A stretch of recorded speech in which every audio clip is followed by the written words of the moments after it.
Britain ने 71 देशों को अपना गुलाम बनाया था। बात ध्यान से सुनना जरा, 71 देशों, इंडिया उसमें एक था।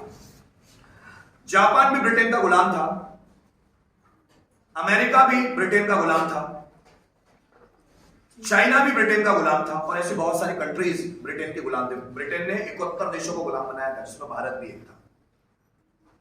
और उन देशों की खासियत रही है कि जैसे ही वो देश आजाद हुए, उन्होंने सबसे पहले अपने कल्चर पर, अपनी भाषा पे, अपने रहन सहन पे, अपने खान पान पे काम किया।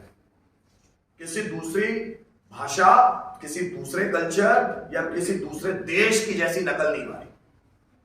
अमेरिका 1776 में आजाद हुआ ब्रिटेन से, और जैसी 1776 में आजाद हुआ, अमेरिका ने एक भी चीज ब्रिटेन की फॉलो नहीं की, अब तक भी नहीं करता एक भी चीज।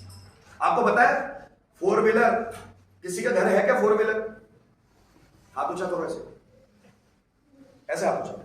स्टीयरिंग किस साइड होता है, लेफ्ट या राइट? राइट साइड होता है स्टीयरिंग या लेफ्ट साइड? अमेरिकन कार्स में देखना, पता है क्यों? क्योंकि ब्रिटिश कार, ये जो हम कार है ना हमारे पास, ये ब्रिटिश लोगों के प्रभाव से आई है। तो हमारी गाड़ियों में स्टीयरिंग राइट साइड होता है, अमेरिकन कार्स में लेफ्ट साइड होता है। वो ब्रिटिश की कोई भी चीज फॉलो नहीं करते। समझना मेरी बात, फिर सुनना। हमारे यहां बटन, जैसे ऑन करना है तो नीचे दबाना पड़ता है, ऑफ करना है तो ऊपर दबाना पड़ता है। ये ब्रिटेन का सिस्टम है। अमेरिका में अगर ऑन करना है तो आपको हॉलीवुड मूवीज देखनी पड़ेगी। ऑन करने के लिए वो ऊपर करते हैं, ऊपर प्रेस करेंगे, और ऑफ करने के लिए नीचे प्रेस करेंगे। वो ब्रिटेन की कोई भी चीज को फॉलो नहीं करते। आप समझ रहे हो मेरी बात? अमेरिका इतना जिद्दी है, आजाद हुआ ना तो उसने ब्रिटेन की कोई चीज फॉलो नहीं की। हर एक, अपनी भाषा भी उनकी खुद की है, अमेरिकन इंग्लिश, ब्रिटिश इंग्लिश नहीं, अमेरिकन इंग्लिश। उनका कल्चर खुद का है, उनका खान पान खुद का है, उनके यहाँ कंपनीज खुद की है। कोई बाहरी कंपनीज को अपने यहाँ घुसने भी नहीं देते। जापान ने भी, फ्रांस ने भी, जितने भी देश हैं, सबने अपनी अपनी भाषा को फॉलो किया, सिर्फ भारत को छोड़कर। भारत ने भाषा भी उनके लिए है, कार भी उनके लिए है, कल्चर भी उनका लिया है। आज भी भारत में ऐसे बहुत सारे प्लेसेस हैं जो अंग्रेजों के नाम से, अंग्रेज चले गए, आजादी मिल गई, देश हमारा है, लेकिन आज भी हमारे ब्लड से गुलामी नहीं गई। हिमाचल प्रदेश में है डलहौजी नगर, तो शायद तो हम डलहौजी नगर हटा के कोई दूसरा नाम रख सकते हैं, पर नहीं, डलहौजी नगर। ये डलहौजी ने बहुत हमारी वोट लगाई है, ला डलहौजी। गोवा में है वास्को, वास्को डिगामा है तो उसके नाम पे वास्को सिटी, वास्को डिगामा है। मतलब हमारे यहाँ कोई मेहमान था जैसे, उसका नाम आज तक जिंदा रख रहे हैं उसका। बहुत सारी ऐसी जगह है जहां पर अंग्रेजों के नाम आज भी है। आज भी हमारे अंदर ब्लड में, तो मतलब गुलामी इतनी ज्यादा है कि हम आज भी आजाद नहीं। मैं आपको ऐसे इंसिडेंट्स बताऊं, संसद का सत्र लगता है, अभी भी संसद का, लोकसभा, राज्यसभा, विधानसभा का सत्र लगता है तो 10 से 11 बजे से लगता है। 1997 तक, 1997 तक भारत में संसद का सत्र शाम में 5 बजे लगता था। पता है क्यों? क्योंकि ब्रिटेन में 5 बजे लगता था। 1997 में आजाद हुए 40 साल हो गए थे, 40 नहीं 50 साल, उसके बावजूद भी संसद का सत्र शाम में 5 बजे लग रहा था। ये राजीव दीक्षित ही वो व्यक्ति थे जिन्होंने ज्ञापन दिया कि सालों मूर्खो, आजाद हुए 50 साल हो गए, अब हम ब्रिटेन के गुलाम नहीं है, अब तो भारत का सत्र 10-11 बजे लगाया जा सकता है, मूर्खो।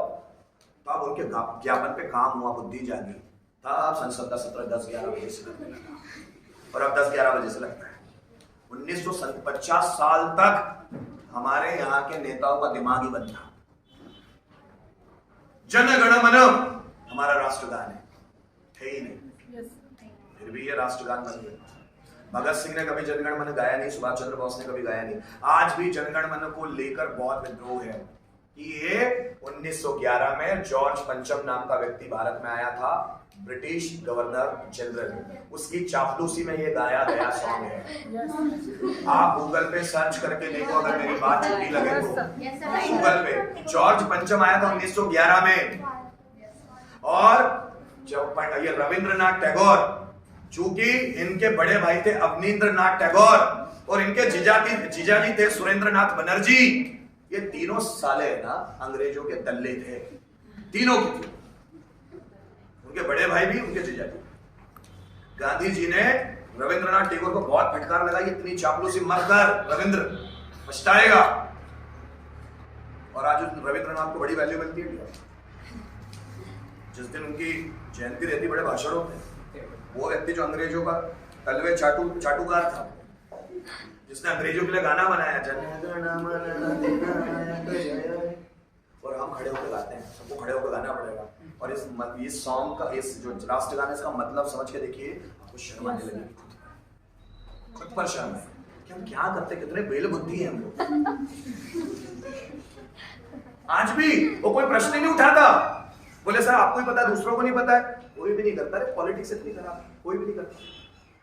जितने बेवकूफियां हैं यहाँ, कोई भी नहीं करता।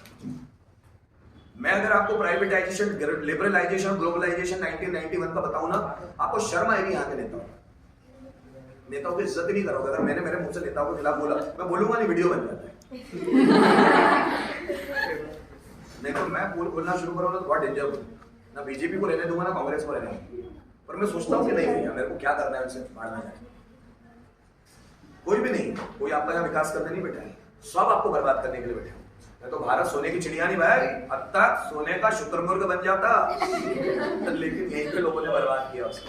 हमारे ये गोरे काले अंग्रेजों ने, भारतीय लोग, जो भारतीय नेता बैठे ना, सब काले अंग्रेज, इन्होंने बर्बाद किया हमको। और हम जैसे मूर्ख होते हैं जो इनको वैल्यू